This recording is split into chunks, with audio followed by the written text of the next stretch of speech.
Buenos días, mi nombre es Sara Monard y mi compañera es Karen Chiquito. Nosotras realizamos una evaluación de los factores del comportamiento ciudadano y acceso a servicios públicos relacionado con la vulnerabilidad del contagio del SARS-CoV-2 en Ecuador. Ecuador reportó de manera oficial su primer contagio el 29 de febrero, sin que esta sea necesariamente la fecha de inicio de la pandemia en el país. Luego de 6 meses, al 29 de agosto, se registraron 112.906 contagios, 6.537 muertes confirmadas y el primer caso de reinfección en el país, dejando en duda el manejo eficiente de la pandemia por parte de las autoridades.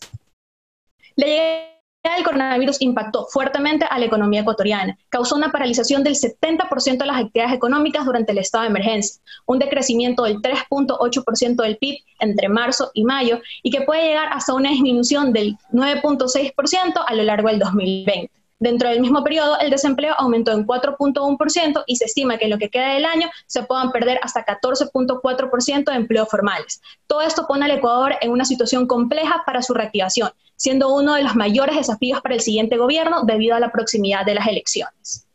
Estudios realizados en Estados Unidos, Canadá y China demuestran que existen factores sociales, laborales y demográficos que influyen en el comportamiento ciudadano y que están relacionados con la propagación de enfermedades virales como el coronavirus. Y que identificar estos factores es importante para poder elaborar estrategias que minimicen o neutralicen los efectos negativos de estas pandemias. Es por esto que nosotros realizamos una evaluación de los factores determinantes de la tasa de propagación del virus SARS-CoV-2 en el Ecuador, en el cual hacemos una comparación de la relación de los diversos factores con la vulnerabilidad y el incremento de la propagación del COVID.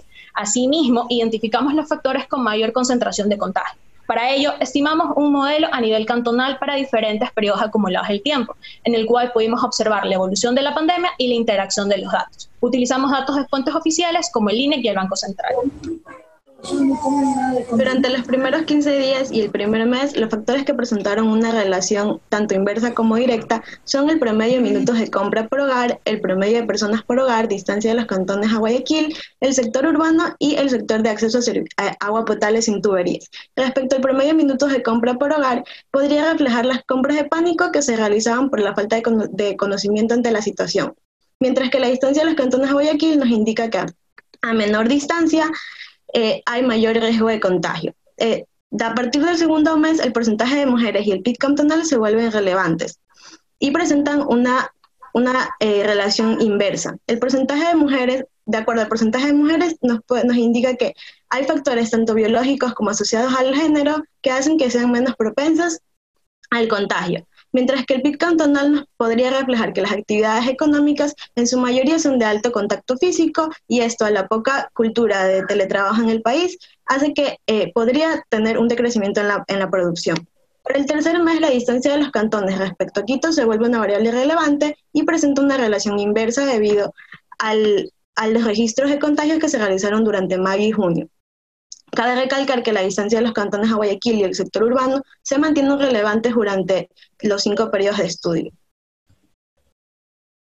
Los sectores con mayor concentración de contagios son aquellos en los que predomina el contacto físico, como son el sector de construcción, el sector transporte, el sector que no recibe agua por tuberías y el sector urbano. El sector transporte comienza con una relación inversa que luego se vuelve una relación directa.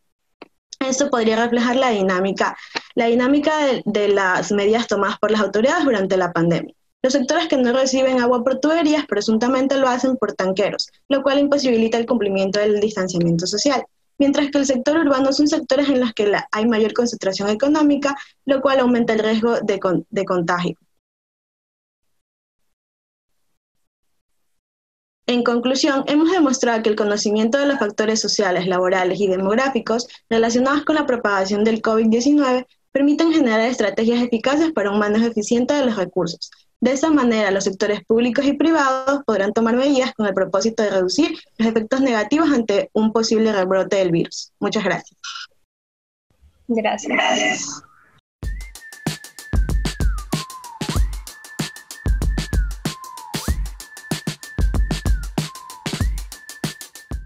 Buenos días con todos. Nuestro tema es el análisis de los factores que delinearon el esparcimiento del COVID-19. Con más de 24 millones de personas contagiadas y más de 800.000 muertos confirmados, el coronavirus resaltó la vulnerabilidad de los estados en cuanto a la preparación frente a catástrofes pandémicas. Debido a esto nace una pregunta: ¿qué tan preparados se encontraban los países para afrontar esta situación? Por tal motivo, es de nuestro interés encontrar cuáles son los factores socioeconómicos que permiten que en ciertos países exista mayor incidencia de contagios y muertes confirmadas por COVID-19. Consideramos que estos resultados son claves para diseñar una estrategia que permita hacer frente a futuras amenazas epidémicas similares. Basándonos principalmente en información obtenida en la OMS, en el Banco Mundial y la Universidad de Oxford, para 111 países desarrollamos un modelo econométrico que nos permita responder precisamente esta pregunta. Este modelo captura información de variables sociales, económicas, demográficas, entre otras. Posterior a realizar un proceso iterativo de selección de variables, pudimos obtener 4 factores significativos que nos explican el esparcimiento del COVID-19, siendo estos el índice de recursos médicos, el control de corrupción, la población rural, el porcentaje de adultos mayores. Adicionalmente, decidimos agregar controles al modelo que nos permita obtener resultados mucho más precisos, siendo estos la región a la que pertenece cada país y el número de días transcurridos desde el primer contagio reportado. Además de la inclusión de variables de diferente índole, nuestra principal diferenciación con respecto a estudios existentes se centra en realizar monitoreos mensuales al comportamiento de la tasa de contagios y muertes por cada 100.000 habitantes, tal como podemos ver en la gráfica. Esto nos permitirá analizar cómo cada uno de los países estaba preparado para afrontar la crisis sanitaria en diferentes escenarios temporales, desde marzo hasta junio.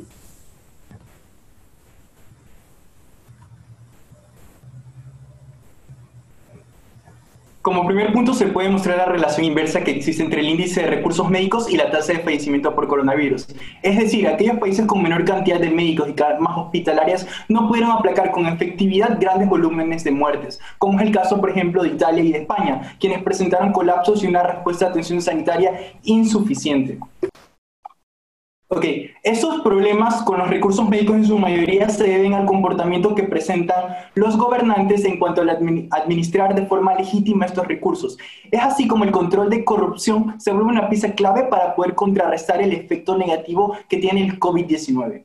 En esta lámina se puede observar que las naciones con mayor control de corrupción son las mismas que tienen menor afectación ante la pandemia, a diferencia, por ejemplo, de países como Brasil, Perú y Ecuador. Además, se puede notar que existe algo especial con la población rural, ya que la misma presenta una relación negativa consistente para contagios y para muertes, resultando ser la población con menor grado de afectación. Una razón puede ser el aislamiento o la movilidad reducida hacia estos sectores. Sin embargo, existe la posibilidad que el número de casos reportados se encuentre subestimado por temas de dificultad de acceso para poder realizarse pruebas de forma oportuna.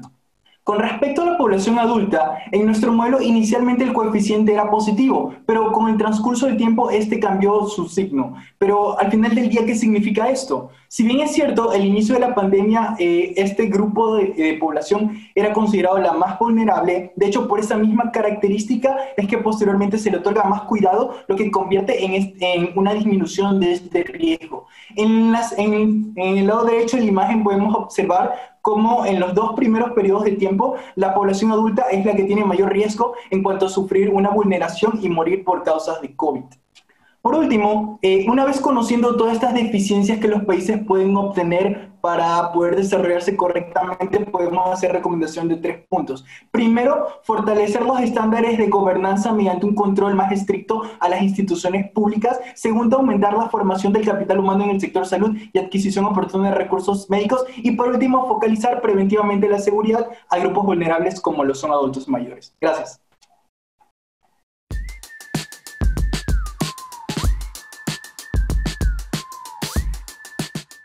Buenos días a toda la audiencia, muchas gracias por escucharme.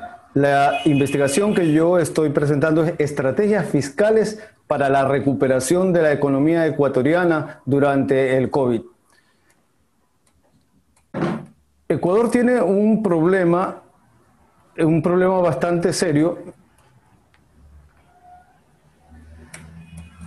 Ecuador tiene un problema muy serio, perdón, que sale la... No puedo avanzar, parece que ya. Ok. Ecuador tiene un problema muy serio, que es el país o uno de los países más vulnerables a los efectos de la pandemia, a los efectos económicos. Esto por la dependencia del precio del petróleo, la caída de la demanda externa por China y Estados Unidos, que realmente también tienen dificultades, y por la disminución de la producción interna debido a la cuarentena. Es decir, estamos golpeados tanto por el lado de la oferta como por el lado de la demanda. Pero además de eso, Ecuador recibe el COVID-19 sin crecimiento económico, prácticamente estancado, sin fondos de ahorro, con muy pocas posibilidades de pedir crédito y sin la posibilidad de imprimir dinero ni de devaluar la moneda, que suele ser un instrumento en momentos de crisis. Los pronósticos son muy negativos. Vamos en el 2020 a tener la peor recesión de la historia desde 1927, que hay registros del menos 9%.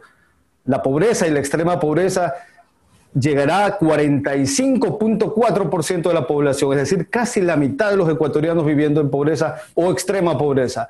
Va a haber un incremento de la desigualdad y el déficit fiscal, que estaba programado para 3.400 millones de dólares, será de 10.000 millones de dólares. Esto va a dar, efectivamente, podría dar convulsiones sociales, problemas. El presidente debe tomar medidas, pero el problema es que tiene poca credibilidad. Es muy importante esta investigación porque las medidas que adopte el gobierno serán fundamentales para poder reactivar y empujar la economía. Los empresarios y profesionales además necesitan información para trabajar bien. Además, los ciudadanos debemos tener claros de qué rumbo debe tomar el país para poder ejercer el voto correctamente, porque estamos a puertas de unas elecciones. Nosotros como objetivo tuvimos comparar las principales medidas que ya se están debatiendo y ver si estas medidas son aplicables a la realidad ecuatoriana. Como metodología utilizamos un método cuantitativo y cualitativo, el proceso analítico jerárquico, que tiene alternativas que deben diseñarse con los criterios, y esos criterios tienen que dar como resultado el objetivo que estamos queriendo conseguir. Se recopiló información, se seleccionaron 20 alternativas para América Latina, tomadas de CEPAL, del Banco Mundial, BID, Banco Central y del Fondo Monetario Internacional. Estos son los criterios que elegimos, lo elegimos de la teoría económica y también de los organismos multilaterales que lo habíamos presentado antes. Necesitamos la escala de Satie para poder poner un valor a cada uno de los criterios, para poder jerarquizar los criterios y las alternativas. Y tuvimos que hacer análisis con expertos internos, o sea, del SPOL, con máster Gabriela Vilela, con doctor José Castillo, doctor Gustavo Solórzano, con el doctor Federico Boca. Pero no solo es técnico el asunto, sino político, y por eso también nosotros pedimos a expertos externos como Alberto Dají Garzosi, que lo entrevistamos, a Pablo Lucio Paredes, que son de una tendencia de derecha, y María Elsa Viteri y Pablo Dávalos de una tendencia de izquierda, pues así tiene un mejor peso. Luego empezamos con la ponderación de los criterios, la media geométrica para poder llegar a un consenso, se elaboró la matriz, 15 matrices de 10 por 7 que se las trabajó, y luego de los cálculos, este fue el resultado. Lo primero que hay que enfocarse es la barra azul, el crecimiento económico, con 41.4%. Luego la reducción del déficit fiscal y la sostenibilidad fiscal. Y luego, en tercer lugar, incentivar la creación de empleos. En cuanto a las alternativas, tenemos 3 alternativas para fortalecer la economía: implementar programas de seguridad, otorgar créditos al sector productivo y flexibilidad de contratos laborales para evitar los despidos. En cuanto al equilibrio fiscal, también 3 alternativas: mejorar la focalización de subsidios y transferencias, elevar la calidad institucional y fortalecer las transparencias en las contrataciones públicas, y aumentar la calidad de la regulación y control de la corrupción. Pues muchos más hallazgos tenemos en la investigación y muy interesantes propuestas de los expertos, pero no podemos decirlo ahora, esperemos y lo invitamos a que lean el informe de la investigación. Muchísimas gracias.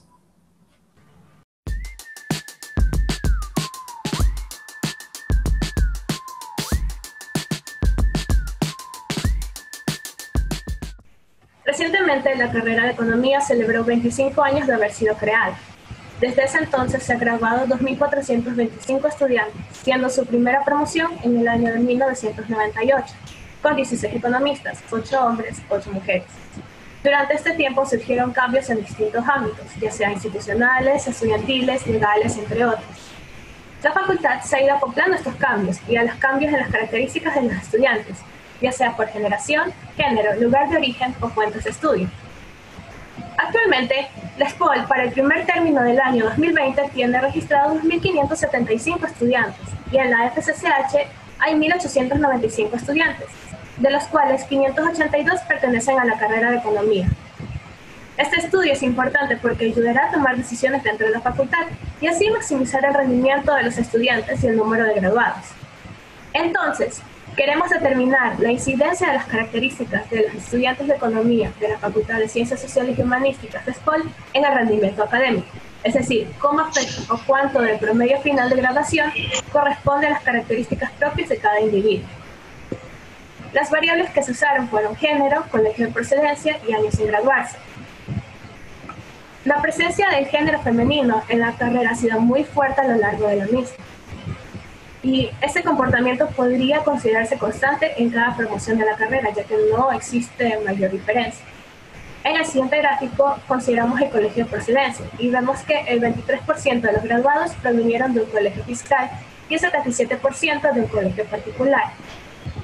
Adicional a esto, la carrera de Economía ha sido diseñada para que sea culminada entre 4 años y 4 años y medio. Sin embargo, no todos han cumplido con esa expectativa. Los puntos en el gráfico muestran cómo en cada promoción existen estudiantes que tomaron muchos más años de promedio en graduarse. En el siguiente cuadro se muestra la incidencia de nuestras variables respecto al promedio final de graduación. Así tenemos que si un estudiante es mujer, tiene 11 centésimas de promedio más que un hombre. Por otra parte, si un estudiante se demoró más de 5 años en graduarse, tendría 56 centésimas de promedio menor que un estudiante que no demoró 5 años en graduarse. Podemos observar en el siguiente cuadro un efecto combinado entre que un estudiante sea mujer y que se haya beneficiado de al menos 2 años de gratuidad. Recordemos que hasta el año 2009 la facultad era autofinanciada. Dentro de esta variable están aquellos estudiantes que se beneficiaron con al menos 2 años del no pago de sus pensiones, dado esta ley. Todos estos resultados son representativos con un 99% de confiabilidad. En conclusión, tenemos que las mujeres tienen un promedio mayor al de los hombres, ya que son más dedicadas en el ámbito académico que nosotros. Estos resultados se ven potenciados con la gratuidad, teniendo 24 centésimas de promedio mayor que los hombres que no se vieron beneficiados de ella. Sin embargo, tienen un 5% de probabilidad menor que los hombres al estudiar una maestría, ya que ellas se encargarían del cuidado del hogar y de los hijos. Los estudiantes que salieron de un colegio particular están mejor preparados que los que no, porque el pensum académico de estos colegios es mejor elaborado que el de los colegios fiscales, lo que les ayudaría a tener una mejor preparación académica universitaria, sobre todo en los primeros años de estudio. En cuanto a la gratuidad, el efecto global junto con las demás variables es estadísticamente nulo. Sin embargo, se pudo observar que luego de que se implementó se dejaron de graduar 46 estudiantes por año. Como recomendaciones damos que se realicen estudios puntuales de género y la gratuidad sobre el rendimiento académico de los estudiantes y que se tomen en consideración para la toma de decisiones por parte de nuestras autoridades. Gracias.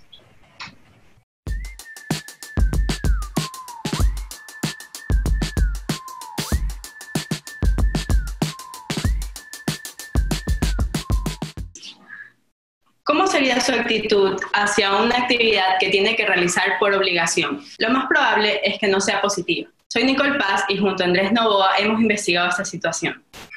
Henderson sostiene que para que las prácticas de servicio comunitario tengan un impacto positivo en los estudiantes, estas deben ser voluntarias y evaluadas de forma positiva.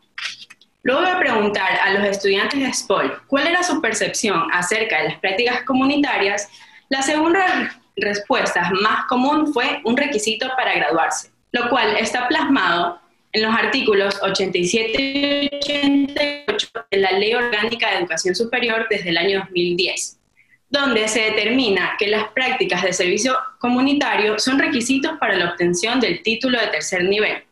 Lamentablemente, el sistema de educación superior no considera un aspecto importante de estas prácticas. Según la UNESCO, estas ayudan a reforzar la cooperación con el mundo del trabajo, el análisis y la previsión de las necesidades de la sociedad, siempre y cuando éstas estén adaptadas a sus conocimientos y desarrollen capacidades que los preparen para el mundo laboral. Por lo tanto, las prácticas comunitarias no están alineadas al concepto de aprendizaje-servicio, el cual engloba no solo realizar una actividad en beneficio a un grupo, sino adquirir el poder de reflexionar sobre los problemas sociales para poder dar soluciones justas, que sería imposible de hacer si no contamos con habilidades blandas desarrolladas. Los estudiantes, en general, no conocen el significado del término aprendizaje-servicio, que según la teoría de Schoen es la clave para lograr una educación íntegra, donde se transforma el conocimiento profesional y se modifican en la práctica, formando así profesionales reflexivos, es decir, resilientes. Un problema de fondo es que los estudiantes se enfocan más en los resultados netamente académicos, siendo estos necesarios, pero no suficientes para su desarrollo profesional. Varios estudios indican una alta correlación entre los rasgos de personalidad y las habilidades blandas, que son hondamente valoradas, requeridas y evaluadas en el mercado laboral, ya que aumentan la productividad a largo plazo. Ortega define las habilidades blandas como la capacidad de relacionarse con otros y consigo mismo, comprender y manejar las emociones, establecer y lograr objetivos, tomar decisiones autónomas y confrontar situaciones adversas de forma creativa y constructiva. Y sostiene que pueden ser desarrolladas a lo largo de la vida y bajo la influencia de fuerzas externas, mediante talleres, experiencia o mentorías. Además, Zinke infiere que no son solo importantes en el mundo laboral, adicionalmente ayudan a alcanzar la felicidad en la vida. El modelo de los 5 grandes es el más utilizado y reconocido al momento de medir habilidades blandas. Estas son extraversión, afabilidad, responsabilidad, estabilidad emocional y apertura a nuevas experiencias. Sin embargo, su larga duración exhortó a varios investigadores a crear versiones más cortas de este test. El inventario de los 5 grandes es una variación que acorta el tiempo de empleo del test sin dejar de ser confiable y factorialmente válido del modelo que lo fundamenta. Al aplicarlo, se encontró que participar en el actual proceso de prácticas comunitarias solamente ayuda a desarrollar una de estas habilidades, que es la afabilidad. Por lo tanto, la participación de los estudiantes en el actual proceso de prácticas comunitarias no contribuye realmente al desarrollo de habilidades blandas, por lo que se recomienda evaluar el escenario actual de las prácticas comunitarias para reestructurar o reforzar este sistema, de tal forma que los estudiantes obtengan un mayor beneficio de estas prácticas. Adicional, se recomienda aplicar el test del inventario de los 5 grandes a los estudiantes en diferentes etapas de la carrera, para poder monitorear y medir el nivel de habilidades blandas con lo que los profesionales salen al mercado laboral. Muchas gracias.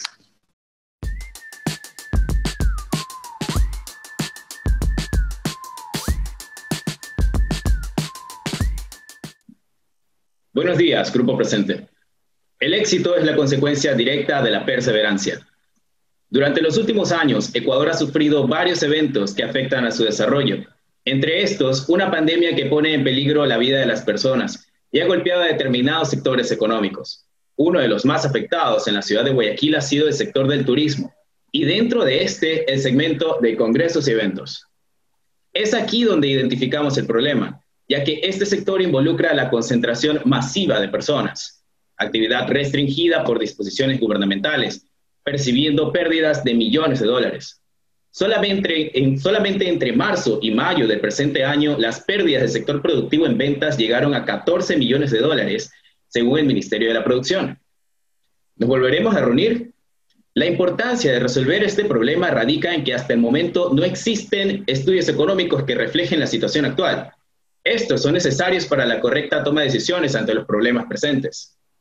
Nuestros análisis reportan que, con ingresos históricamente crecientes, Se han llegado a reportar 143 billones de dólares en el 2019 a nivel nacional en ventas. Guayaquil registra el 72% de este total con 103 millones de dólares, siendo la ciudad con mayor relevancia en el sector. Y la situación actual representa un peligro para la generación de ganancias. Para hablar de empresa es necesario también hablar de empleados. El año pasado hubo una proporción del 41% en la que Guayaquil cubrió el 41% de plazas de trabajo. Pero esto va mucho más allá de lo reportado, ya que el 63% de las empresas participantes en nuestro estudio reportan contar con más de 30 trabajadores no afiliados. Esto nos permite concluir que existe un segmento inmesurable de informalidad en el sector, que beneficia incluso a más familias de lo que reportan. En el análisis de percepción presentado, encontramos que las medidas que la mayoría de las empresas consideran para salvar sus negocios son la reducción del personal y la utilización de sus ahorros. Además, reducirían costos operativos como la nómina de empleados, el arriendo y la materia prima. En cuanto a las estrategias financieras para cubrir sus costos fijos, prefieren recurrir a préstamos de familiares, esto debido a la agilidad del proceso. ¿Catherine?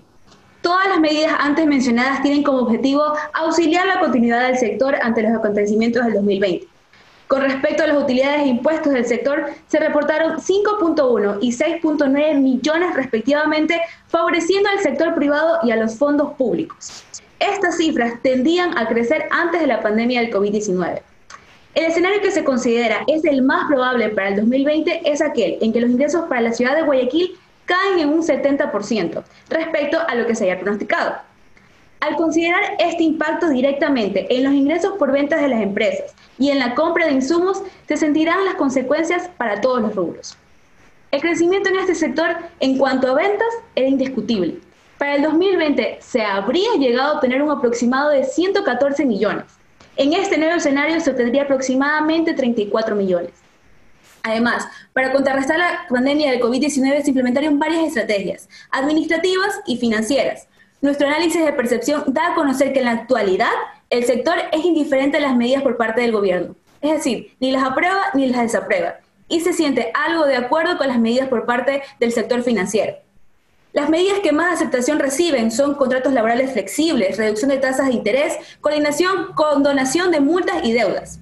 Nuestro proyecto además realiza comentarios de aporte y ayuda al sector, tales como la importancia del sector a la economía del país, el apoyo de propuestas en la Asamblea Nacional con respecto al sector laboral, mecanismos de inclusión financiera para agilitar transacciones comerciales e implementaciones tecnológicas en procesos internos, como la utilización de eventos híbridos, eventos con realidad virtual, entre otros.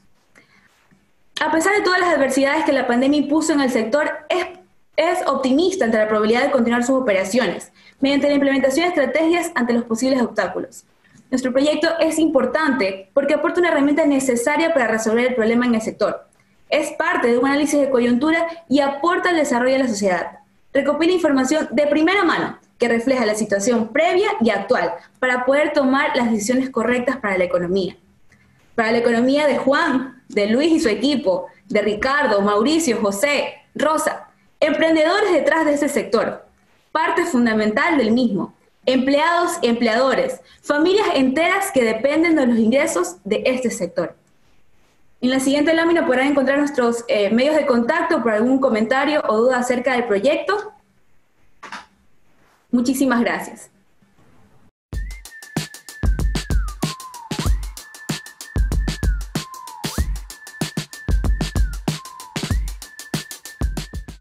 Buenas tardes. ¿Por qué es importante reactivar la intermediación turística post-COVID-19? Cuando hablamos de turismo, hablamos de uno de los sectores más importantes de la economía para casi cualquier país, pues se evidencia como una potencial fuente de divisas, fuente de nuevas plazas de trabajo, permite el desarrollo de negocios locales, atrae inversiones y mejora la redistribución de la renta. Hasta el año pasado, el turismo tuvo un crecimiento de 10 años consecutivos, creó más de 330 millones de empleos, siendo uno de cada 10 empleos mundiales, además de que contribuyó al PIB global en un 10,3%. Asimismo, Ecuador, durante sus 10 últimos años, ha presentado una balanza turística con crecimiento continuo, además de que, acorde al Banco Central del Ecuador, es la tercera fuente de ingresos no petroleros más importante después del banano y del camarón. Al 2019 representó el 2,2% del PIB global, generando más de 2.200 millones de ingresos en divisas por turismo receptor. creó más de 522.000 empleos, siendo el 6.6% total de empleados en el país al 2019. Dentro del turismo, uno de sus actores principales son los intermediarios turísticos. ¿Por qué? Porque son agencias o operadoras que impulsan el crecimiento del turismo nacional y extranjero. Crean productos turísticos que involucran diversas empresas del turismo, como hotelería, restaurantes y transportación, minimizando así el contacto del cliente final con las empresas de este sector, optimizando su tiempo y su presupuesto.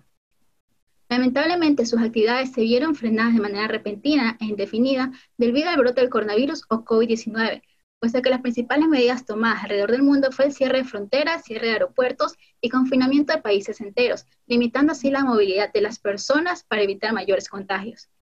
Desde que fue decretado estado de excepción en nuestro país el 16 de marzo, acorde a la Asociación Nacional de Operadores de Turismo, sus pérdidas son aproximadamente de 540 millones de dólares solo hasta el mes de mayo, mientras que su recaudación de impuestos, acorde al SRI, cayó un 72,66% en comparación a 2019. Entonces, teniendo en cuenta el panorama negativo más la importancia que tiene el turismo en nuestro país y para su economía, resulta importante reactivar la intermediación turística post-COVID-19 para evitar el estancamiento prolongado de uno de los principales motores de la economía del país y del mundo. Permitirá generar mayores ingresos, podría retomarse plazas de trabajo que se han perdido debido a la pandemia y aumentar la productividad general del país. Bien, ¿cómo podemos obtener una perspectiva de la realidad de los intermediarios turísticos en la ciudad de Guayaquil? A marzo de 2020, la Supercías identifica 321 empresas de intermediación turística. Una vez identificados, procedimos a comunicarnos con cada uno de ellos con el fin de que llenaran una encuesta. Después de 3 semanas de seguimiento, pudimos obtener 33 encuestas. Si bien las 33 encuestas no pueden reflejar la realidad total, refleja una realidad parcial. Además, a este estudio se le complementó una entrevista con el ingeniero Olbach Muñetón, presidente de la FENACAPTUR. Bien, ¿qué resultados obtuvimos? Respecto a la estructuración, el 90% de los encuestados tiene un tiempo de funcionamiento de más de 2 años. Aparte que el 66% opera en un local arrendado y tan solo un 3% realiza sus operaciones de manera netamente online. ¿Qué tenemos respecto a las estrategias y alternativas que tomaron durante la pandemia? En el top 3 tenemos la utilización de los ahorros, la reducción del personal y el refinanciamiento de créditos. Respecto a la reducción del personal, en promedio, la nómina ha decaído un 50%. Bien, ¿qué tenemos con el modelo de negocio? Al inicio de la investigación teníamos la hipótesis de que el modelo de negocio estaba desactualizado, y esto se evidenció con las encuestas realizadas. Resulta que el 84% de los encuestados afirma que un canal virtual es útil y aplicable para su negocio, pero el 66% tiene uno y solo el 45% utiliza medios de pagos online. Bien, ¿qué podemos concluir entonces con todo esto? Si bien la economía del país está sumamente golpeada, respecto a los clientes de los encuestados, estos se muestran optimistas, ya que el 69.70% afirman que prefirieron reagendar sus fechas de viajes antes que cancelarlas. Respecto al esperado de recuperación de ventas, solo el 3% se muestra pesimista con el escenario. ¿Qué podemos finalmente recomendar? Bueno, la apertura de nuevos créditos focalizados a los intermediarios turísticos, incentivos tributarios, como es la cancelación del IVA durante 6 meses o un año, pero en el sector como tal. Contratos laborales más flexibles, lo que ayudaría a la empleabilidad, la cancelación de la tasa de habilitación y, por supuesto, el más importante, el estricto control sanitario, porque no nos podemos permitir otra paralización económica. Finalmente les muestro unas escenas de créditos, noticias que nos han acompañado durante todo el trayecto de nuestra tesis y les agradezco por este tiempo. Muchas gracias.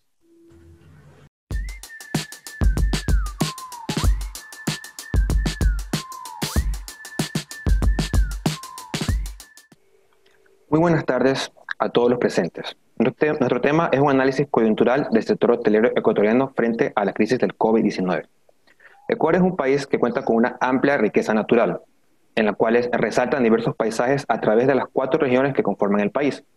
En la costa, durante los feriados, era muy común encontrarnos con una multitud de turistas quienes disfrutaban de las playas junto con sus familias. En las sierras se destaca diversos paisajes montañosos, lagos, volcanes y una gran diversidad cultural, así como extensas áreas de selva en la región oriental. Pero si hablamos de la región con mayor reconocimiento internacional, sin lugar a dudas son las Islas Galápagos, patrimonio de la humanidad y hogar de una multitud de especies que únicamente habitan en estas islas. En el plano económico, el sector turístico en principios de este año registró un aporte directo del 2,2% al Producto Interior Bruto Nacional, ubicándose como una de las 3 mayores fuentes de ingresos no petroleros. Por su parte, el sector hotelero se ubicaba como una de las 6 actividades económicas que mayor aporte realizaban para la generación de puestos de trabajo en el país. Sin embargo, como ya es de conocimiento público general, a inicios de este año, una pandemia azotó al mundo entero y el Ecuador no fue la excepción. Como una medida de respuesta para frenar el avance de esta pandemia, el gobierno ecuatoriano decretó un estado de excepción que derivó en grandes movilizaciones para los turistas nacionales y extranjeros, afectando duramente al sector hotelero, quienes han visto reducidos sus ingresos durante 5 meses consecutivos y teniendo grandes pérdidas debido a la baja tasa de ocupación en sus instalaciones y gastos adicionales por incurrir para cumplir con las medidas de bioseguridad. Hemos visto en cuestión de meses cómo un sector que venía creciendo año tras año y que pudo haber sido relevante en el largo plazo para que el país reduzca su dependencia del petróleo, se ha visto muy afectado actualmente por la crisis sanitaria que estamos atravesando. Actualmente nos encontramos con un escenario de grandes pérdidas económicas, cierre de hoteles y demasiada incertidumbre respecto al futuro. Y aún así hay que tomar decisiones. La pregunta que surge a partir de este problema es, ¿qué hacer ante esta situación? En este caso, al igual que un enfermo necesita de un buen diagnóstico que proporcione información vital para la asignación de un tratamiento que ayude a su posterior recuperación, de la misma forma el sector hotelero ante una crisis de esta magnitud necesita de un análisis coyuntural exhaustivo que proporcione datos relevantes de la situación económica actual. Es por esta razón que hemos elaborado un informe que muestra información condensada de los resultados obtenidos de dicho análisis para el primer semestre del presente año, el cual estará a la disposición de toda la comunidad. La importancia de este informe radica en que al proporcionar información estructurada, confiable y relevante, permitirá al lector contextualizarse con la situación de su entorno, así como también de la evolución histórica de los indicadores y acontecimientos previos a la crisis, con el fin de que sirva como herramienta de orientación para la toma de decisiones en tiempos de incertidumbre. Para esto se realizó un análisis de algunos indicadores relevantes del sector de los que hemos podido tener acceso a datos recientes. En el siguiente gráfico podemos observar el contraste de cómo hubiesen evolucionado las ventas del sector en ausencia de COVID versus la situación que vivimos actualmente ante la pandemia. De esta forma es posible visualizar la magnitud de la brecha producto de un impacto ocasionado en el sector. Asimismo, evaluamos escenarios en base a 3 posibles porcentajes de pérdidas previstos para el tercer trimestre. Asimismo, para el siguiente periodo asumimos una ligera recuperación como resultado de relajar las medidas de confinamiento. Para concluir, es importante recalcar que no podemos hablar de una solución en el corto plazo. Sin embargo, existen elementos relevantes dentro de este informe que permitirán a los empresarios abordar el problema. Es importante mantener la esperanza y buscar esa luz al final del horizonte. Confiamos en que eventualmente los establecimientos volverán a levantarse y muchos de nosotros aquí presentes podemos aportar con un granito de arena a la recuperación de un sector con mucho potencial que en estos momentos necesita de nuestro apoyo. Gracias.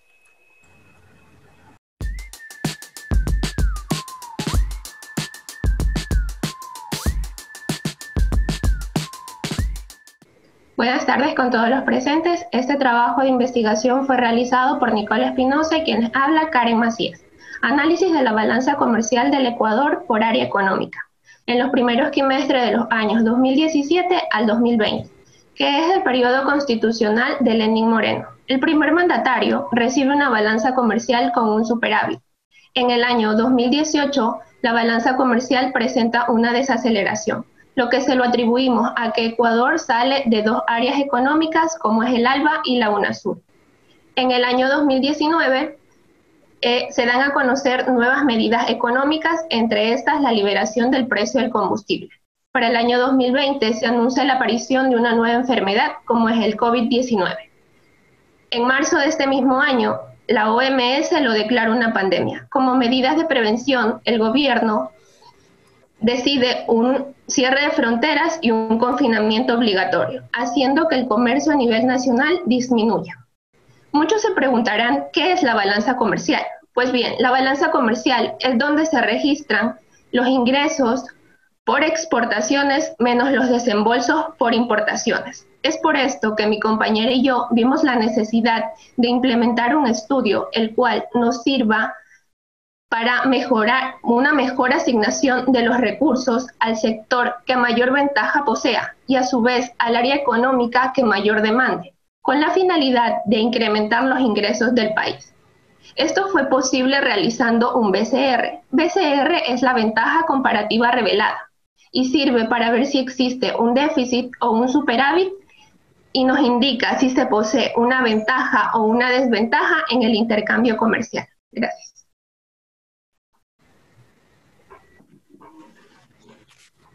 Buenos días, continuando con el tema de la ventaja comparativa revelada.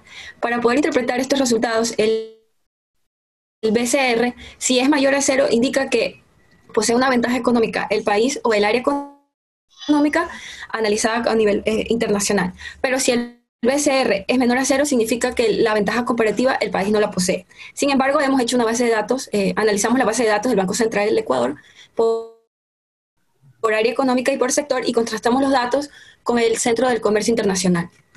Los resultados que obtuvimos fueron en el sector petrolero, que de las 21 áreas donde pertenece a Ecuador las asignaciones por áreas económicas, en el sector petrolero contamos con ventaja comparativa en las siguientes áreas económicas: el ALBA, CARICOM, MCCA, Sucre, y contamos con una desventaja que va aumentando en el UNASUR y en el Mercosur. En el sector no petrolero, aunque su comportamiento en las 21 áreas asignadas ha sido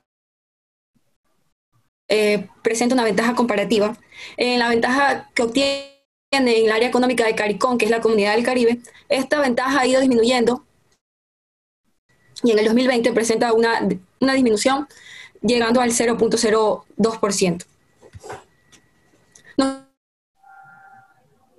Nosotros lo que queremos demostrar es que Ecuador posee una ventaja comparativa en el sector no petrolero, como lo acabaron de ver en el gráfico anterior. El comportamiento de la balanza comercial en los años de 2017, 2018 y 2019 presenta en el sector no petrolero una disminución. Sin embargo, en el 2020, a pesar de que el sector no petrolero venía decreciendo, presenta un superávit, lo que hizo que la balanza comercial aumentara, sabiendo que el sector petrolero es la de mayor vertiente a nivel del Producto Interno Bruto. Lo que hizo fue que al bajar el precio del petróleo se disminuyera. Lo que queremos decir que ante esta dificultad debido a la pandemia y debido a la disminución del precio del petróleo a nivel internacional, nosotros encontramos una oportunidad que es el sector no petrolero, en el cual se deberían enfocar una mayor exportación en estas áreas económicas. Muchas gracias.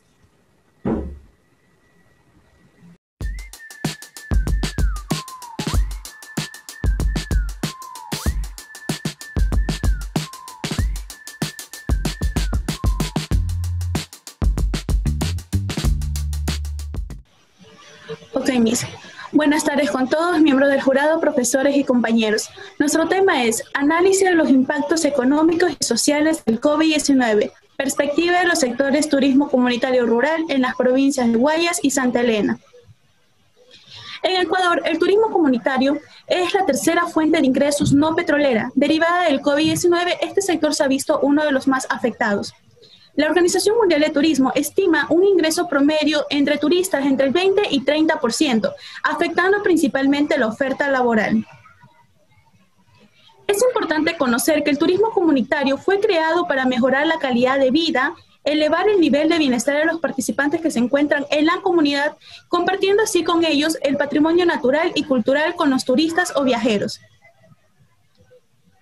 En las comunidades objeto de estudios a evaluar, hemos tomado Guayas al Centro Schwarzwald, Exa, Balao Chico, Comuna Cauchiche, San Jacinto de Santay y Subida Alta. En Santa Elena tenemos a San Pedro, Comuna Zacachún, Comuna Valdivia y Dos Mangas. Estas comunidades se encuentran registradas en el Registro Oficial de Catastro del Ministerio de Turismo. Ante esto surge la pregunta, ¿qué sucedió en el turismo comunitario durante este tiempo de pandemia? Durante las medidas que fueron tomadas en presencia del COVID, tenemos ingreso a las comunidades totalmente restringidas, cerradas. El acceso a las personas externas solo se daban bajo situaciones de emergencia. Las compras de alimentos o víveres las realizaban cada 15 días. El método de recolección de información fue a través de entrevistas a líderes o representantes y prestadores de servicios turísticos, y las encuestas se las realizó a la comunidad local.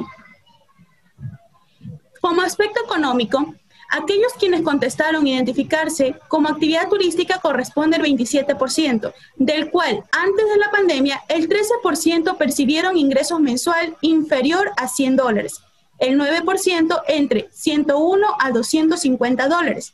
Durante la pandemia, el 24% vieron reducir sus ingresos mensuales más del 51%. Esto es derivado a las medidas de restricción y movilización dadas por el gobierno ante la emergencia sanitaria.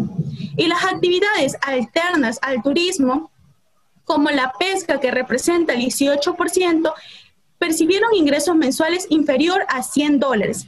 Asimismo, la agricultura representa el 8% con ingresos mensuales inferior a $100. Ambas actividades representativas vieron reducir sus ingresos en más del 51%. Además de esto, se determinó que el 76% de las personas se sienten afectadas por los ingresos no percibidos durante la pandemia, ya que el 43% de estos no realizan ninguna otra actividad alterna al turismo. Entre los problemas sociales generados por COVID tenemos el 12% presenta daños en electrodomésticos y sus cabañas, el 18% acumulación de pagos en servicios básicos y el 27% problemas en escasez de alimentos. Esto está ligado con la ayuda brindada por el Estado, por el gobierno y por el GAC, ya que si bien el 57% de ellos ha tenido raciones alimenticias, estas se han distribuido de manera desigual en las comunas.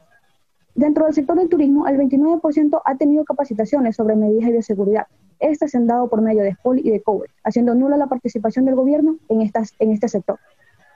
El 87% de ellos tiene que implementar insumos de bioseguridad, por lo cual necesitan un financiamiento. La forma de financiamiento será 67% en crédito, 22% autofinanciamiento y 6% préstamos a chequera. El monto de financiamiento va a variar de $200 a $500 de acuerdo a la actividad turística que ellos realicen. La reactivación en el sector es importante, conocer sus perspectivas también. Es así que el 62% considera que es muy probable la recuperación del sector. El 38% se siente poco preparado para recibir al turista. Ellos consideran que las estrategias claves son tener recursos monetarios, tener capacitaciones en protocolos de bioseguridad y las promociones. Como conclusión, se puede decir que si bien el impacto ha generado emergencia sanitaria, también ha producido afectaciones económicas, emocionales y físicas dentro de la comunidad. Un panorama totalmente distinto para el sector turismo comunitario rural, ya que el actor fundamental para poder reactivarse es el financiamiento.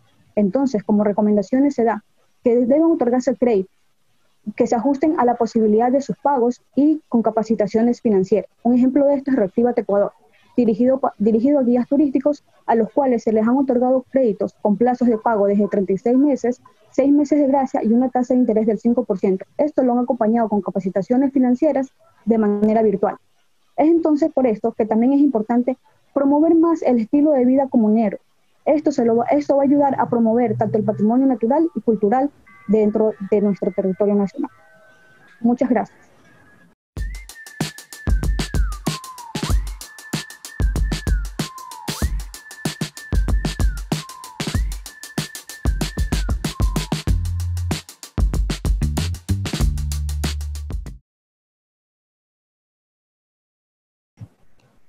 De seguro durante los pasados meses de marzo, abril y mayo pudieron ver titulares como la cuarentena liquidó a las pequeñas empresas, Ecuador sufrió pérdidas de 7 millones en el sector productivo por coronavirus y las ventas del sector textil cayeron en un 70%, donde afirman que a causa de la pandemia muchas de las empresas han tenido que cerrar. Y si bien es cierto que muchos sectores se han visto afectados, algunos más que otros, debido a la priorización que hemos tenido que darles. El comercio textil es uno de los no priorizados, por lo que la ropa, los accesorios y los zapatos han tenido que verse puestos en un segundo plano. En Ecuador, el sector textil está conformado por dos ejes, manufactura y comercio, por lo que la falta de demanda de las empresas de comercio textil afecta a las empresas de manufactura. Y esto es grave considerando que el sector textil es la segunda industria en el 2017 que generó mayor cantidad de empleos. En marzo del 2020, según el AITE, aseguraron que las ventas cayeron un 85% con respecto al año anterior, dejando a estas empresas, que son en su mayoría microempresas, sin liquidez. Esa es la razón por la que muchas tuvieron que cerrar, porque se asegura que el 50% de ellas no puede sobrevivir sin efectivo por un periodo de más de 30 días. Y como sabemos, la cuarentena duró mucho más que eso. Durante los últimos 5 años hemos pasado por eventos que han afectado directamente a estas empresas de comercio textil, por lo que es necesario replantearnos la forma en la que hacemos los negocios. ¿Qué es lo que proponemos? La unión de varios emprendimientos en un solo espacio que permita mayor visibilidad de marcas, reducción de costos y lo que contribuya a mejorar su posición competitiva. Esta es la estrategia de las empresas multimarca. Si a esto le sumamos, antes de eso tengo que decir que durante la pandemia hemos visto que los patrones se han visto movidos hacia un nuevo canal, el canal digital. Entonces, si a esto le sumamos las ventajas del e-commerce a nuestro modelo principal, podríamos sacar adelante estas empresas bajo un modelo eficiente y digital. Pero de seguro ya habían escuchado algo como esto, ¿verdad? Entonces, ¿cuál es nuestro valor agregado? Buscamos romper con el estándar jerárquico que tienen las empresas, utilizando un modelo nuevo que priorice la colaboración.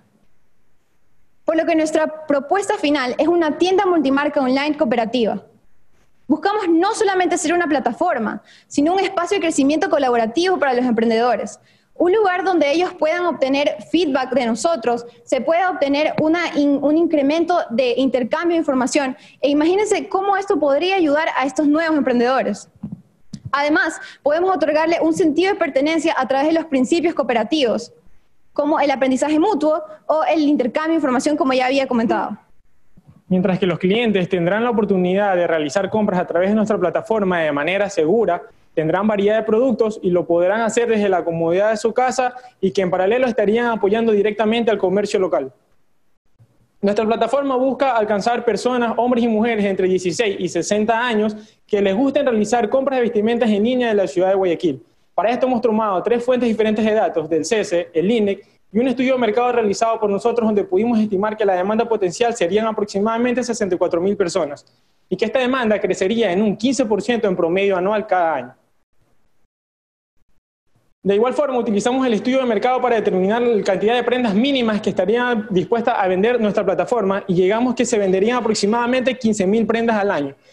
Con esto, a un $20 de precio de venta promedio, que lo sacamos de las entrevistas realizadas a microemprendedores, logramos obtener que se deberían cobrar aproximadamente un 25% del margen sobre las ventas, que nos permitirá cubrir costos durante el primer año y que además es 10 puntos porcentuales menos que lo que cobran las multimarcas tradicionales.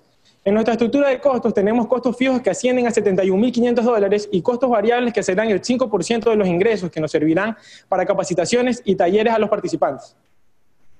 Con estos datos hemos establecido el flujo efectivo neto y proyectado a 5 años obtuvimos los siguientes resultados de viabilidad financiera. Obtuvimos un BAM positivo de $46.000, que esto es bueno. Obtuvimos un retorno de la inversión en 2 años, 10 meses y finalmente tuvimos una TIR de 53%, que es mucho mayor a la tasa mínima atractiva de retorno, lo que indica que nuestro proyecto es rentable. ¿Y para esto qué necesitamos? Únicamente necesitaríamos una inversión de $15.400 que serían destinados a la creación de la página web, a los costos de los equipos y además de una estrategia de marketing que permita posicionar a la empresa. Moverse hacia los canales digitales es parte de un reto nacional y es la oportunidad perfecta para afrontar esta realidad a través de modelos cooperativos. Muchas gracias.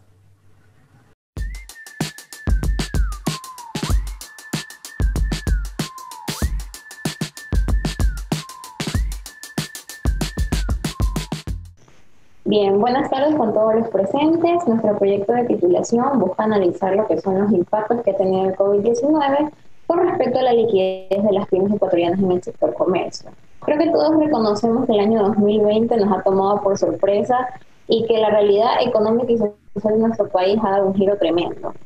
En el caso del Ecuador, el FMI ha previsto que existe una caída del 10% del PIB, y adicional a ello han habido más de 150.000 despidos intempestivos, provocando esto que es uno de los peores escenarios en los que se ha visto Ecuador envuelto durante los últimos años. Al analizar nuestro entorno, pudimos observar que las pequeñas y medianas empresas, o también reconocidas como pymes, han sido de las más afectadas, y de manera específica el sector comercio. Ciertamente las pymes son la columna vertebral de nuestra economía, porque representan el 80% de empresas ecuatorianas, contribuyen más del 25% del PIB no petrolero, y adicional a ello también generan el 70% de empleo formal. Sin embargo, todas las medidas de distanciamiento social han provocado que las ventas hayan caído gravemente. Ante toda esta situación nos encontramos en una encrucijada que ha afectado a partir de lo micro en el aspecto macroeconómico. ¿Cómo podemos explicar esto? Pues bien, ante una caída en las ventas, las empresas tienen una disminución en sus ingresos, lo que a la vez puede provocar que existan pérdidas. De esta manera tienen una falta de liquidez, ya que no tienen la capacidad necesaria para pagar sus deudas e inclusive los salarios de sus empleados, lo que a la larga esto provocaría un cierre temporal o definitivo de la empresa. De esta manera, el desempleo ecuatoriano aumentaría. Nosotros analizamos los datos históricos de distintas variables macroeconómicas que nos permitan analizar el impacto que ha tenido las mismas en las pymes. Todo esto lo hicimos a través de una simulación econométrica donde planteamos distintos escenarios y evaluamos la repercusión que tendrían las mismas. Planteamos primero un escenario base donde sigue una tendencia normal en el año 2020. Sin embargo, también hicimos un escenario bastante pesimista que se refiere a todo lo relacionado con el COVID-19. En este escenario, la tasa de interés de microcrédito aumenta en un 5%, así como el gasto público. Esto provocaría que el ratio de liquidez sea menor a 1 y por ende no existe la capacidad necesaria para cumplir con sus obligaciones a corto plazo. Sin embargo, para que todo este escenario no se vea ocurrido y se haga realidad, ¿qué deberíamos hacer? Nuestra propuesta es una serie de políticas públicas que se podría tomar en consideración para mejorar la liquidez de nuestras empresas. En el escenario A analizamos qué pasaría si el gasto público disminuye 8%, el cual es uno de los objetivos del Ministerio de Economía y Finanzas. Al implementar esta política se espera un aumento del 7.22% en la liquidez de las pymes. Esto se debería a que el monto disminuido en el gasto público podría ser destinado como inversión en sectores estratégicos, como el de comercio, lo cual explica un aumento en su liquidez. En el escenario B se planteó la posibilidad de una disminución del 1% en la tasa de interés de los microcréditos. Esto provocaría un aumento en la liquidez del 15.08% con respecto al escenario base. De esa manera se demuestra que, ante un cambio mínimo en la tasa de interés, la variación de la liquidez promedio de las empresas del sector es alta. Otra variable considerada fue la tasa de empleo adecuado. Nuestras estimaciones muestran que existe un efecto negativo entre la tasa de empleo adecuado y la liquidez. Es decir, las empresas, al incrementar el número de trabajadores en sus nóminas, deberán otorgarles las prestaciones sociales exigidas de acuerdo a la ley, incrementando de esta manera sus gastos.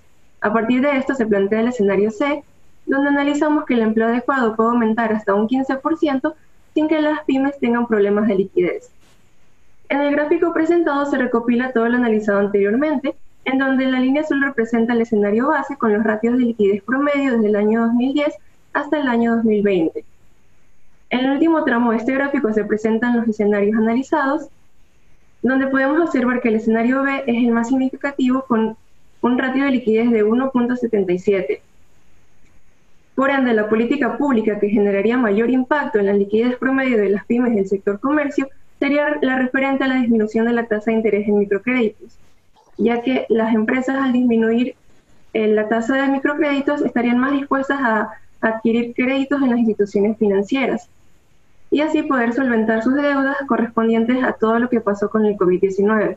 De esta manera se comprueba que la implementación adecuada de políticas públicas favorece a los sectores estratégicos ante este tipo de crisis. Por lo tanto, nunca es tarde para empezar de nuevo. Muchas gracias. Muchas gracias por su atención.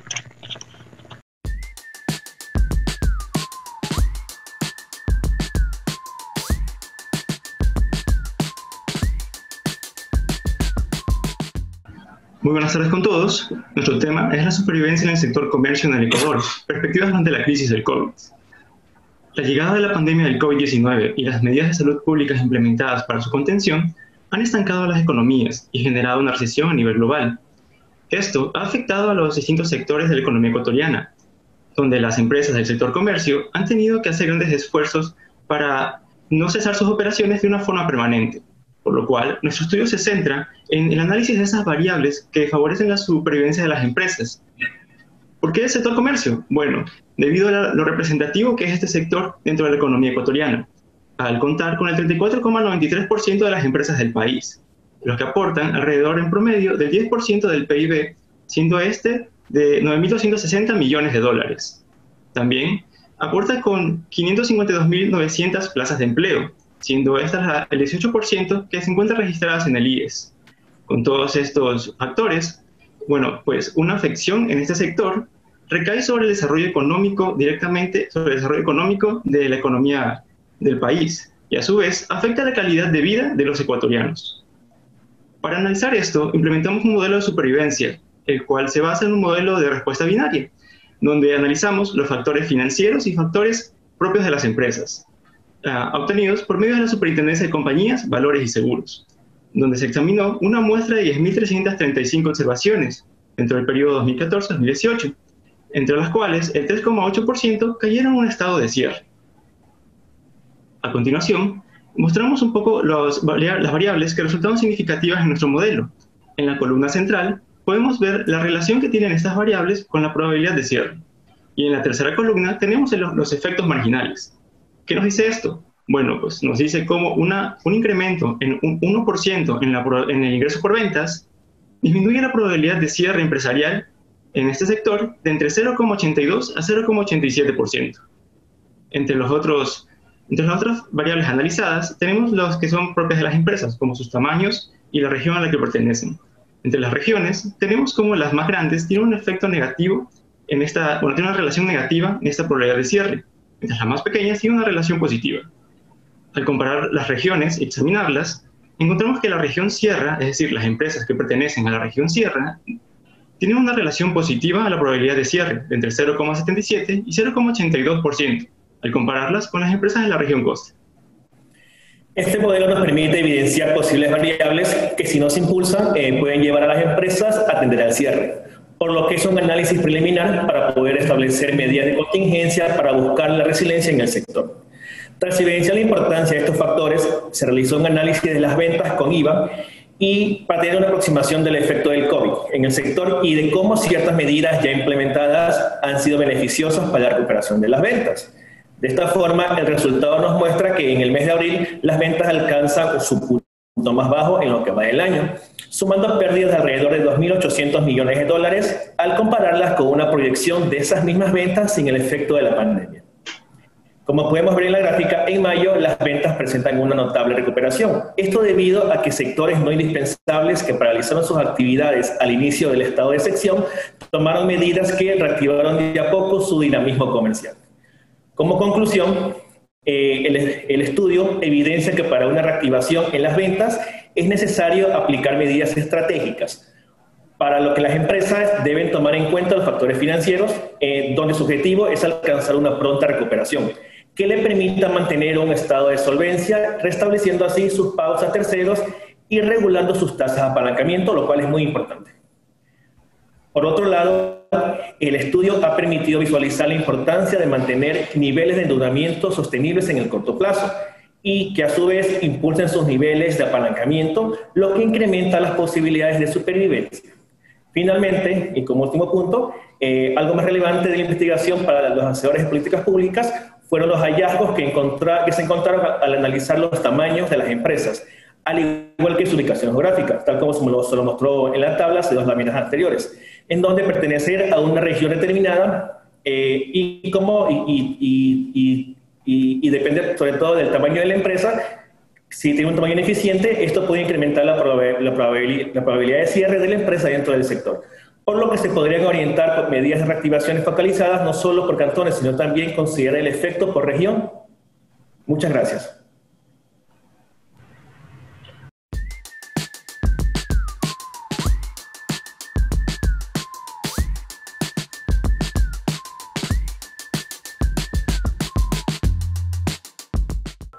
Buenas tardes, mi nombre es Emily Pinzón, mi compañero Joel Azar, Nuestro trabajo está enfocado en el sector de la construcción y tratar de entender cómo éste funciona en el ámbito financiero y cómo podemos ayudar a su recuperación tras una crisis como la que hemos pasado del coronavirus.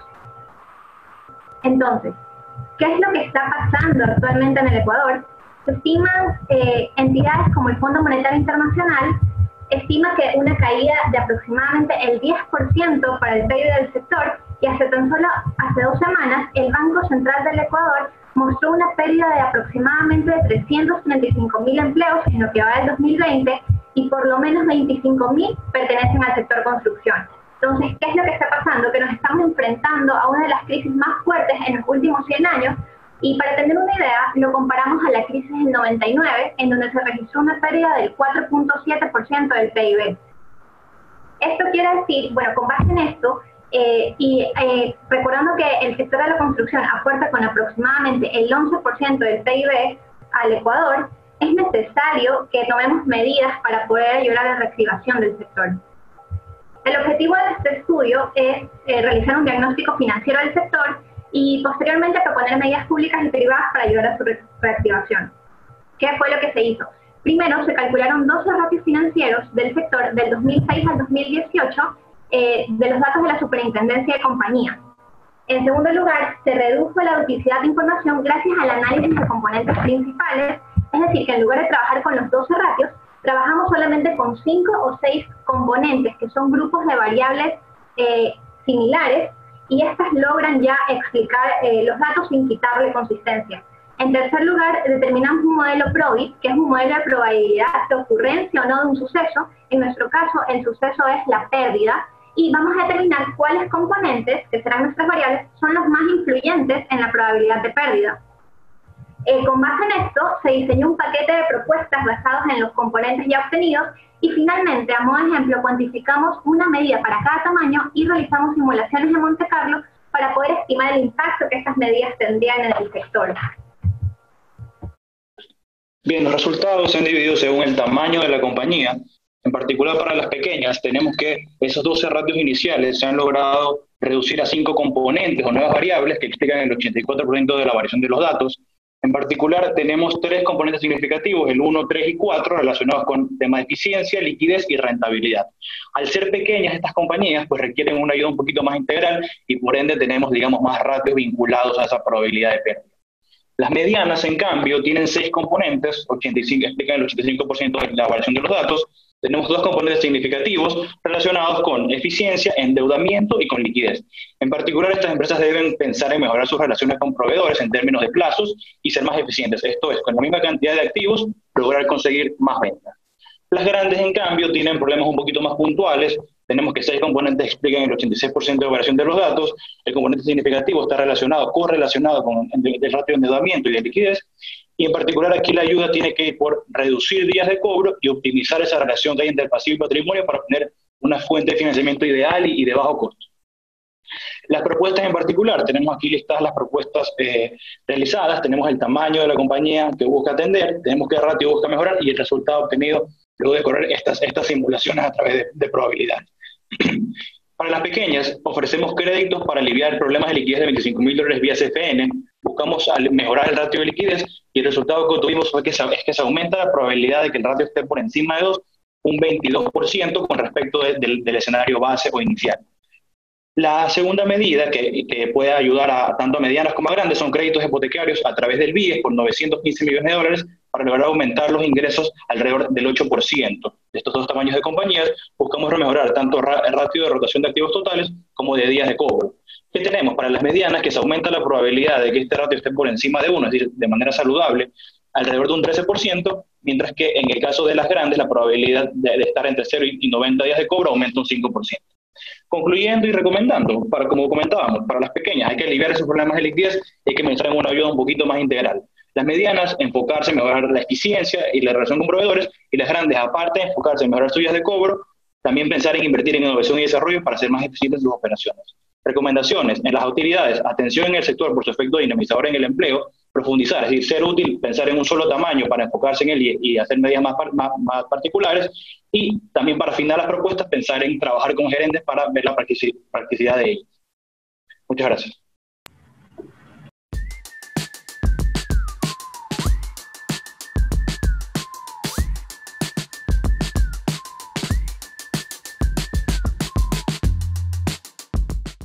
Estimadas autoridades y presentes, mi tema es análisis de sentimientos políticos de los usuarios de Twitter por los actores sociales del partido Alianza País, Rafael Correa y Lenín Moreno. Tenemos no es el mejor ejemplo de honestidad. Por el contrario, durante los últimos 13 años se han evidenciado una serie de casos de corrupción. Pero ¿cómo fue que llegamos a esto? Pues bien, uno de los supuestos más certeros sería decir que por nuestras malas decisiones a la hora de elegir a nuestros candidatos presidenciales. Siendo así, que también conocemos que tanto el discurso como la participación e interacción que mantengan estos con el pueblo los llevan directamente a asegurarse un triunfo o un fracaso en los procesos electorales. La pregunta sigue siendo, ¿no debería ser su propuesta lo que lo lleve al éxito? Pues no, indiscutiblemente autores como Rincón, Bonilla y Westen mencionan que los procesos electorales o las elecciones forman parte de un proceso democrático que se ve influenciado por la sentimentalidad del elector, siendo así que el actor político busca llegar a este haciendo uso de distintos medios y estrategias de comunicación. Actualmente sabemos que la red Twitter es una de las redes sociales más utilizadas por los actores políticos, pues le permite mantener una comunicación directa de manera bidireccional con la audiencia, siendo así que es mucho más factible influir y persuadir en la toma de decisiones de los electores. De aquí que analizar el contenido que comparten los actores vía redes sociales se ha considerado una nueva herramienta que revela información acerca de la percepción que está teniendo la audiencia sobre el candidato. El realizar un análisis sentimental tanto positivo y negativo, tomando en cuenta algunas otras métricas, tanto como el número de interacciones, el número de seguidores o followers, entre otros, brindan un mayor contexto sobre el perfil de estos. Tras realizar el análisis sentimental de los actores políticos Rafael Correa y Lenín Moreno, se obtuvo que Lenín Moreno hace uso de mayor cantidad de palabras positivas con respecto a Correa. Sin embargo, este hace mayor cantidad de uso de palabras negativas con respecto a Lenín. Tras analizar la interacción con el sentimiento, se obtuvo lo siguiente, que conforme Lenín aumenta su sentimiento positivo, en sus mensajes genera en promedio 8 interacciones con la audiencia, mientras que si aumenta su sentimiento negativo, sus interacciones con la audiencia disminuyen en la misma proporción. Por otro lado, analizando el sentimiento de Correa, si este aumenta su sentimiento positivo, sus interacciones con la audiencia decrecen en un promedio de 2, es decir, pierde audiencia. Por otro lado, si aumenta su sentimiento negativo en sus mensajes, genera en promedio 23 interacciones con la audiencia, lo cual lo sitúa en un ambiente polémico, dado que genera interacciones a partir de un sentimiento negativo y va generando ruido a través de las redes sociales. Finalmente, se realizó un análisis sobre la percepción de la democracia en el Ecuador, tomando en cuenta la data del Latinobarómetro durante el periodo 2006-2018, el cual abarca las presidencias de Rafael Correa y de Lenín Moreno, a lo que se obtuvo que el apoyo a la democracia durante las presidencias de Correa mantuvo una tendencia creciente, misma que decreció durante el primer año de presidencia de Lenín Moreno. Por otro lado, tenemos que indicadores como el desarrollo de la democracia, satisfacción de la democracia y apoyo a la democracia como un sistema de gobierno aumentaron, pero en ratios muy pequeños, lo cual no lo hace representativo. Finalmente, me tomo el atrevimiento de recalcar la importancia de concientizar nuestras elecciones y nuestra participación en los procesos democráticos, dado que son estos los que nos permiten elegir a nuestro mandatario a cargo. Y teniendo en cuenta que el sentimiento es un factor importante, es preciso elegir por unanimidad y no por sentimentalidad. Finalmente, me despido con la frase de Rincón y Bonilla, que dice: es paradójico que se trate a los ciudadanos como consumidores de política, perdiendo su densidad como sujetos políticos. Gracias. Mi nombre es Jocelyn Pingalarza.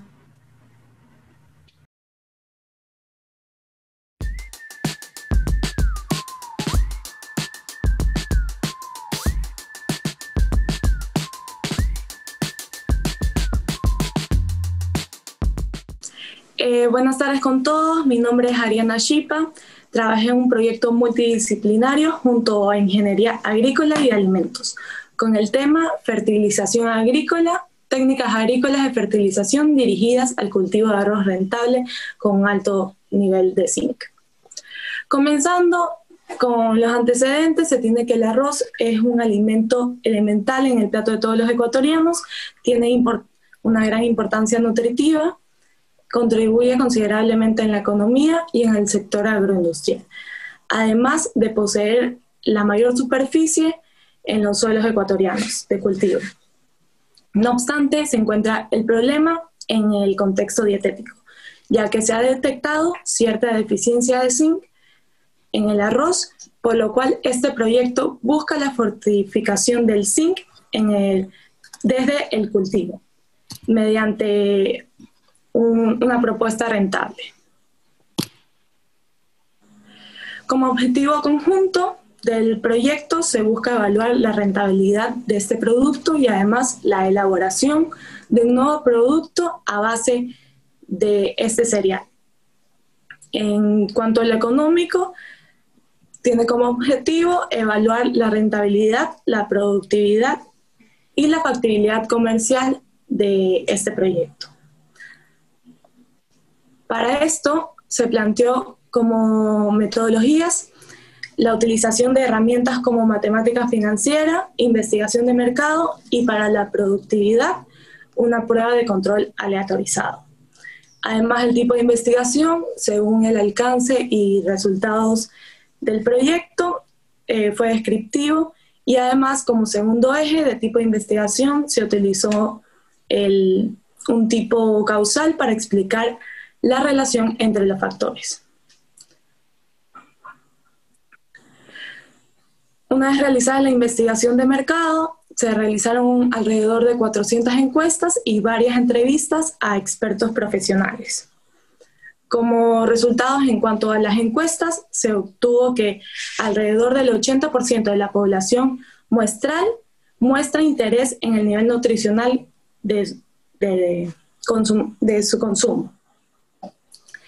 Al mismo tiempo, una vez en la encuesta presentado este nuevo producto propuesto de arroz con mayores niveles de zinc, el 88% de los encuestados mostró interés en comprar este arroz, siempre y cuando proporcione una buena calidad y un nivel nutricional a los consumidores. Y con respecto a la presentación del nuevo producto de la barrita de arroz integral con mayores niveles de zinc, un 85% de los encuestados respondió que estaría interesado en consumirlo. En cuanto a las entrevistas, se entrevistó a productores y a la industria. En cuanto a los productores, ellos nos comentaron que utilizaban técnicas tradicionales de fertilización, como la fertilización edáfica, que es desde el suelo, pero una vez presentado las nuevas técnicas agrícolas, dijeron estar dispuestos a utilizar estas nuevas técnicas si se les brinda capacitaciones, ya que ellos no tienen conocimiento de otras técnicas por fuera de las que ellos tradicionalmente han utilizado. En cuanto a lo industrial, mostró gran interés en la compra de este arroz con un valor agregado, ya que ellos han hecho fortificación pero post cosecha y muestran costos mayores. En cambio, al hacer la fortificación de zinc desde el cultivo, hace que se reduzca el costo. Una vez como resultado, se tiene en la cadena productiva, se comienza con el cultivo de arroz, en el cual se aplica la fertilización foliar, que es en la cual se le va a aumentar los niveles de zinc. Luego se tiene el crecimiento de la planta con mejores condiciones y mayor productividad para luego venderlo a las industrias y esta en parte lo va a vender a los consumidores o va a elaborar, se puede elaborar la barra con arroz integral. Muchas gracias.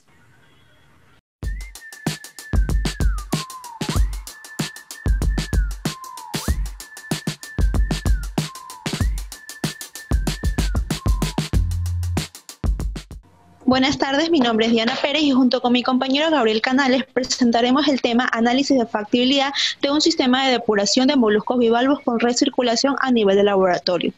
¿Alguna vez ha tenido usted una intoxicación alimentaria por consumir concha prieta? Si su respuesta es sí, le interesará saber que la concha prieta, al ser un molusco bivalvo, al igual que las almejas, ostras y mejillones, se alimentan filtrando el agua que los rodea, obteniendo pequeñas partículas de fitoplancton. Sin embargo, también pueden concentrar contaminantes microbianos o metales pesados, y al ser consumidos crudos o sin las respectivas normas de higiene, pueden provocar distintas enfermedades gastrointestinales. Se preguntarán entonces, ¿y esto tiene solución? Y la respuesta es sí. Según parámetros internacionales como los de la Comisión Europea, para ser consumidos directamente deben ser extraídos de zonas de categoría A o zonas de categoría B, pero necesitan pasar por un proceso de depuración o reinstalación, como es el caso de los manglares ecuatorianos donde se extraen las conchas. Pero, ¿qué es la depuración en concha prieta? Es un proceso que consiste en mantener las conchas en tanques con agua de mar limpia, filtrada con luz ultravioleta, para maximizar la actividad natural de filtración de las conchas, eliminando contaminantes biológicos como Escherichia coli o Salmonella y contaminantes químicos como plomo, cadmio y benzo, garantizando así un producto apto para el consumo humano. Para realizar este proceso implica un costo. Por ello, se va a evaluar la factibilidad de un sistema de depuración con recirculación a nivel de laboratorio para garantizar la inocuidad alimentaria de la concha prieta enfocada en las comunidades de Puerto El Morro e Isla Puná. Se realizó un estudio económico-financiero de factibilidad basado en la metodología de investigación de Echeverría 2017. En el estudio de mercado se determinó que la concha prieta tiene un precio unitario de 17 centavos al por mayor. El consumo per cápita para el año 2020 de 260 unidades, una demanda insatisfecha de 1.787.000 y una demanda proyectada de compradores potenciales de 2.275.000 y para el año 2025 de 2.426.000. Se estima que la oferta para Puerto Morro es de 108.000 unidades al año y de Isla Puná de 8.400.000 al año. En el estudio técnico se determinó que el sistema de depuración a nivel laboratorio tiene una capacidad máxima de 69.120 unidades anuales. Esto quiere decir que solo sería el 0.82% de la oferta actual de Isla Puná. En el estudio administrativo se asignaron cargos de irresponsabilidades para procurar el correcto manejo del sistema de depuración. Se implementó la área de producción, la área de ventas, la área de protección al manglar. Esta última área está encargada de las buenas prácticas medioambientales y la protección del manglar. En el estudio económico-financiero se determinó los costos fijos y variables anuales del proyecto. También se determinó los costos iniciales o de inversión. Cabe recalcar qué productos que deben ser importados. Para el financiamiento se propone la opción A y la opción B. En la opción A, inversores extranjeros cubrirán la totalidad de los costos iniciales y se inyectará liquidez a la empresa a partir de un préstamo bancario para poder mantener los costos en los primeros meses. En la opción número B, se solicitará un préstamo tanto para los costos iniciales como para los primeros meses de funcionamiento. En el punto de equilibrio, en la opción número A, tan solo se necesita llegar al 0.60% de la producción actual de la comunidad Isla Puná o el 46.30% de la producción actual de Puerto El Morro. Esto quiere decir que con esta producción cubriría los costos fijos y variables. Esta producción que estoy indicando son 50.000 unidades anuales de bivalvos depurados en ambas comunidades. En la evaluación financiera se determinó que el proyecto es factible en las dos situaciones. Sin embargo, se prefiere la opción número A porque el valor actual neto es mayor, es decir, el BAN. Aunque si no se consigue un financiamiento externo, se tendría que escoger la opción número B. Este proyecto es una oportunidad ideal para promover el consumo de la concha prieta. Además, beneficia a las familias de las dos comunidades del estudio, respaldado por un estudio económico y financiero que garantiza su éxito. Le invitamos a todos a consumir la concha depurada, 100% ecuatoriana. Consuma lo nuestro. Muchas gracias. Muchas gracias.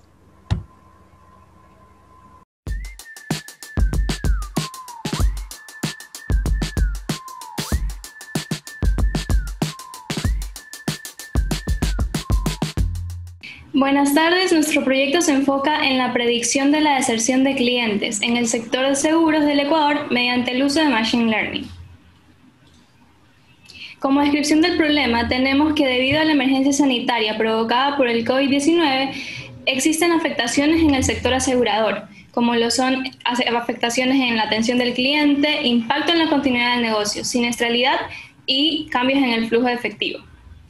Esto ha provocado que para junio de 2020 hay una variación en la prima neta emitida comparándola con junio de 2019 de menos 7.7%, que esto representa 69,3 millones de dólares para el sector. También es importante mencionar que conseguir nuevos clientes es 5 veces o más costoso que retener un cliente. Por eso consideramos que analizar, estudiar y predecir el comportamiento de deserción de un cliente es importante para el sector. Como objetivo general del proyecto tenemos que nuestro objetivo es estimar la probabilidad de renovación de las pólizas para el diseño de estrategias de ventas efectivas que aumenten los ingresos de las compañías de seguros, mediante el uso de modelos de Machine Learning, facilitando la toma de decisiones de las empresas con bases científicas. Pero bueno, ¿qué es Machine Learning? Machine Learning es una rama de la inteligencia artificial que permite programar computadoras para analizar y optimizar la precisión en el análisis de datos o experiencias pasadas, capturar patrones o características específicas de la data, con el objetivo de predecir o adquirir nuevos conocimientos nuevos de la misma. Para nuestro proyecto aplicamos 4 modelos: el GLM binomial, Random Forest, árboles de decisión y Extreme Gradient Boosting. Con el GLM binomial pudimos obtener cuáles eran las variables que aumentaban la deserción del cliente. Mediante esto poder crear un perfil del cliente. Estos modelos fueron aplicados en el sector, en una empresa del sector asegurador en el ramo vehículos. Con el fin de poder entender mejor a los clientes de la compañía, decidimos analizar su perfil. De esta manera podemos ver de qué forma influyen ciertas características en la probabilidad de deserción. El producto autoindividual tiene una mayor probabilidad de deserción en comparación a otros productos de la compañía. También tenemos que a mayor antigüedad también es mayor la probabilidad de deserción. Esto puede darse por la obligación de tomar un seguro cuando se contrata un préstamo bancario.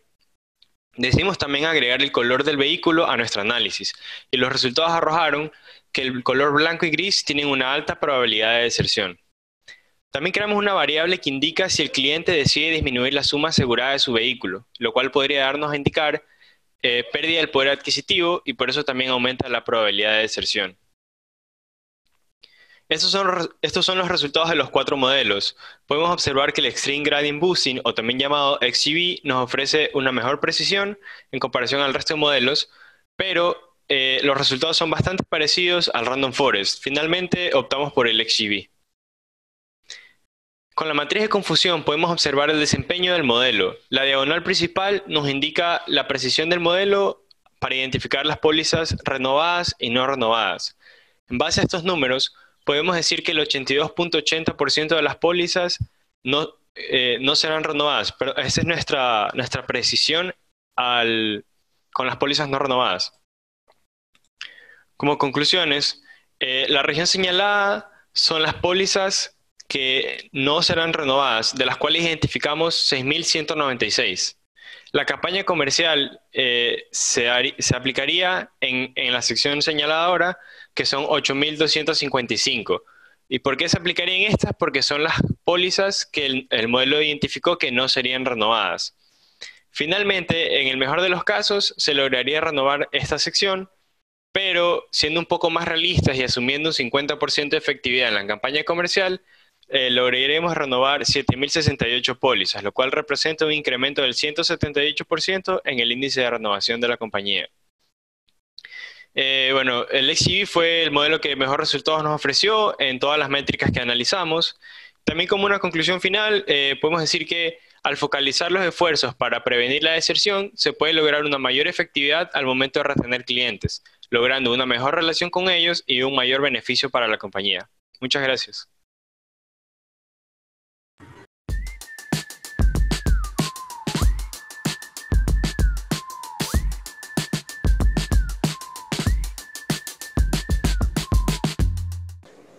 Buenas tardes. Nuestro proyecto integrador consiste en el análisis de los factores que inciden para optar en por financiamiento de usura en la población ecuatoriana. Adquirir un préstamo con el chulco o ir al banco. En primer lugar, debemos considerar algunas definiciones básicas para el desarrollo de nuestra investigación. Según The Oxford Dictionary, el dinero es un medio de intercambio reconocido y mayormente aceptado para la compra o pago de bienes y servicios, así como la liquidación de deudas. Por otro lado, tenemos que la usura es el interés que se paga por un préstamo en especie o dinero. Tal interés, si sobrepasa el nivel establecido por el banco, pues será usura, será ilícito. En el Ecuador, la usura es conocida también como chulco y está establecida, tipificada en el artículo 309 del Código Orgánico Integral Penal, el mismo que sanciona a la misma con una pena privativa de libertad de entre 5 a 10 años. Cabe recalcar que en el Ecuador pues, esa actividad no ha sido sancionada efectivamente, ya que tan solo 1 de cada 80 casos tiene sentencia. El Banco Central del Ecuador establece una tasa efectiva para créditos de consumo del 17.3% anual. Los usureros pues lo hacen cobran una tasa del 120% anual. Es muy difícil obtener crédito en el Ecuador, hacer el crédito por distintos motivos, pues tener una mala central crediticia o tener incapacidad de pago. Hola, ¿me escuchan? ¿Aló? Le escuchamos, sí. Sí, es que entró una llamada. Bueno, según el informe técnico de la Asociación de Bancos del Ecuador, el Código Orgánico